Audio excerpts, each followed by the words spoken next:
हमारे यहाँ पुराने संतों में नृसिंह उपासना खूब थी। नृसिंह उपासना खूब थी।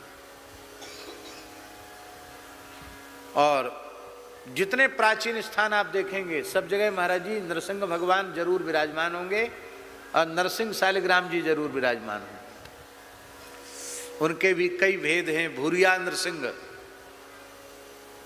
शालिग्राम जी श्याम वर्ण के होते हैं, लेकिन भूरे रंग के नरसिंह भगवान वो अति दुर्लभ माने जाते। भूरिया नरसिंह, कपिल नरसिंह, ऊर्ध्वमुख नरसिंह, अनंतमुख नरसिंह।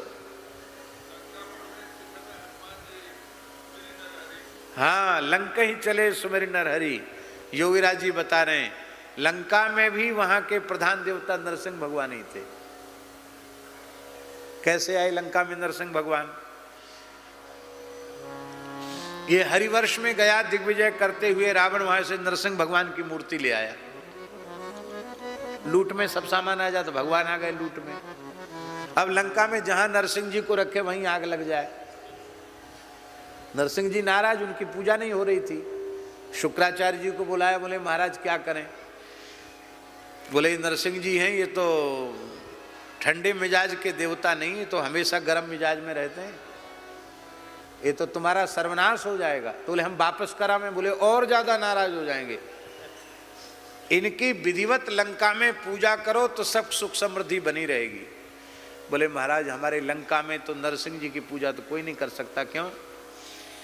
सब बहुत उत्तम कोटि का आहार करने वाले हैं, समझ गए ना।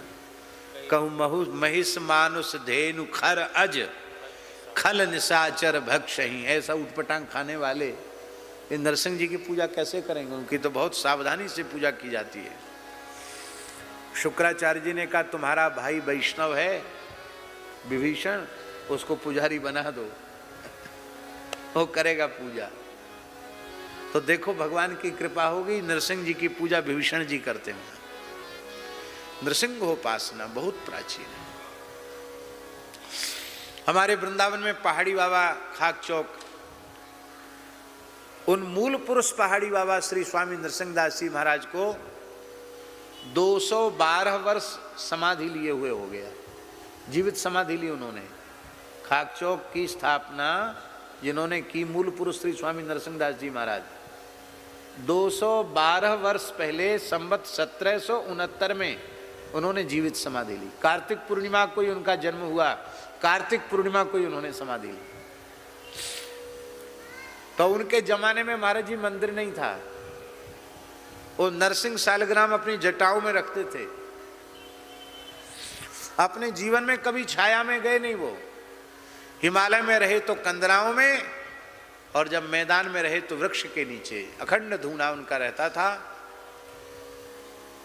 कभी किसी ने उनको, गुरुजनों से सुनी हुई बात बता रहे हैं, कभी उनको लेटकर सोते हुए किसी ने नहीं देखा। 24 घंटे में एक बार गाय का धारोष्ण दुग्ध ही लेते थे। अब बस जमुना जी में नहाते तो जटाओं से शालिग्राम जी निकाले, अब वहीं गोता लगवाया, वहीं चरणामृत ले लिया और तुलसी दल पधरा के फिर जटाओं में रख लिया और वहीं भोग लगा लेते थे। बस एक बार, बाकी बैठे रहते थे ध्यान में। आज भी वो नरसिंह भगवान वहां विराज रहे, तो उनके जटाओं में विराजते थे।